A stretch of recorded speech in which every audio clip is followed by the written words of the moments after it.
नमस्कार मित्रों, आज हम सुनेंगे श्री शिव महापुराण का विद्येश्वर संहिता का दूसरा अध्याय। श्री शिव पुराण का परिचय। सूत जी कहते हैं, साधु महात्माओं, आपने बहुत अच्छी बात पूछी है।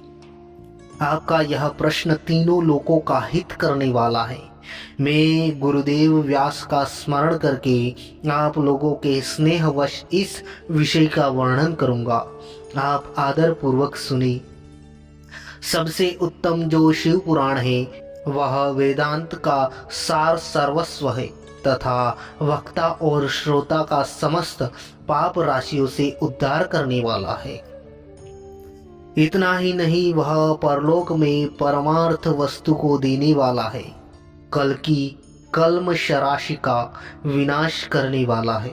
उसमें भगवान शिव के उत्तम यश का वर्णन है। ब्राह्मणों, धर्म, अर्थ, काम और मोक्ष, इन चारों पुरुषार्थों को देने वाला वह पुराण सदा ही अपने प्रभाव की दृष्टि से वृद्धि या विस्तार को प्राप्त हो रहा है। विप्रवरों, इस सर्वोत्तम शिव पुराण के अध्ययन मात्र से वे कलयुग के पापासक्त जीव श्रेष्ठतम गति को प्राप्त हो जाएंगे। कलयुग के महान उत्पात तभी तक जगत में निर्भय होकर विचरेंगे जब तक यहाँ शिव पुराण का उदय नहीं होगा। इसे वेद के तुल्य माना गया है। इस वेद कल्प पुराण का सबसे पहले भगवान शिव ने ही प्रणयन किया था। विद्येश्वर संहिता, रुद्र संहिता, विनायक संहिता, उमा संहिता, मातृ संहिता, एकादश रुद्र संहिता, कैलाश संहिता, शतरुद्र संहिता, कोटि रुद्र संहिता, सहस्त्र कोटि रुद्र संहिता, वायवीय संहिता तथा धर्म संहिता। इस प्रकार इस पुराण के 12 वेद या खंड है। ये 12 संहिताएं अत्यंत पुण्यमयी मानी गई है। ब्राह्मणों, अब मैं उनके श्लोकों की संख्या बता रहा हूँ। आप लोग वह सब आदर पूर्वक सुने। विद्येश्वर संहिता में 10,000 श्लोक हैं। रुद्र संहिता, विनायक संहिता, उमा संहिता और मातृ संहिता, इसमें प्रत्येक में 8-8 हजार श्लोक हैं। हे ब्राह्मणों, एकादश रुद्र संहिता में 13,000, कैलाश संहिता में 6,000, शत्र रुद्र संहिता में 3,000, कोटि रुद्र संहिता में 9,000, सहस्त्र कोटि रुद्र संहिता में 11,000, वायवीय संहिता में 4,000 तथा धर्म संहिता में 12,000 श्लोक हैं। इस प्रकार मूल शिव पुराण की श्लोक संख्या 1,00,000 है, परंतु व्यास जी ने उसे 24,000 श्लोकों में संक्षिप्त कर दिया है।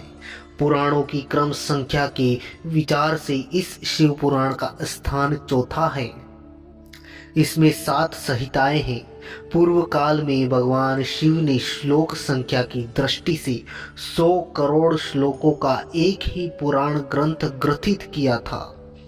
सृष्टि के आदि में निर्मित हुआ वह पुराण साहित्य अत्यंत विस्तृत था।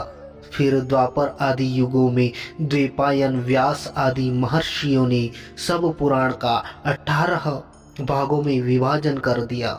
इस समय संपूर्ण पुराणों का संक्षिप्त स्वरूप केवल 4,00,000 श्लोकों का रह गया।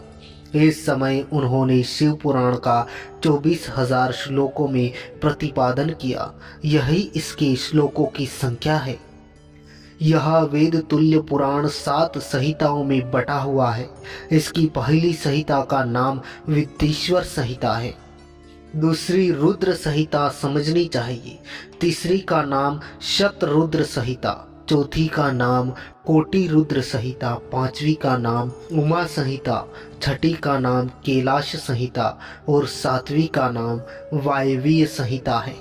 इस प्रकार यह 7 संहिताएं मानी गई है। इस 7 संहिताओं में युक्त दिव्य शिव पुराण वेद के तुल्य प्रामाणिक तथा सबसे उत्कृष्ट गति प्रदान करने वाली है। यह निर्मल शिव पुराण भगवान शिव के द्वारा ही प्रतिपादित है। इसे शिव शिरोमणि भगवान व्यास ने संक्षेप से संकलित किया है। यह समस्त जीव समुदाय के लिए उपकारक, त्रिविध तापों का नाश करने वाला, तुलना रहित एवं सत्पुरुषों को कल्याण प्रदान करने वाला है। इसमें वेदान, विज्ञानमय वरदान तथा निष्कपट निष्काम धर्म का प्रतिपादन किया गया है। यह पुराण ईर्ष्या रहित अतः करण वाले विद्वानों के लिए जानने की वस्तु है। इसमें श्रेष्ठ मंत्र समूहों का संकलन है तथा धर्म, अर्थ और काम, इस त्रिवर्ग की प्राप्ति के साधन का भी वर्णन है। इस उत्तम शिव पुराण समस्त पुराणों में श्रेष्ठ है। वेद वेदांत में वेद्य रूप से विलसित परम वस्तु परमात्मा का इसमें गान किया गया है। जो बड़े आदर से इसे पढ़ता है और सुनता है वह भगवान शिव का प्रिय होकर परम गति को प्राप्त कर लेता है। तो मित्रों, यह था श्री शिव महापुराण का विद्येश्वर संहिता का द्वितीय अध्याय। आशा करते हैं यह वीडियो आपको पसंद आया हो। अगर वीडियो पसंद आया हो तो वीडियो को लाइक कर लीजिए, शेयर कर दीजिए और चैनल को सब्सक्राइब कर लीजिए ताकि आगे आने वाले सभी अध्याय आपको जल्दी से प्राप्त हो जाए। थैंक यू, धन्यवाद।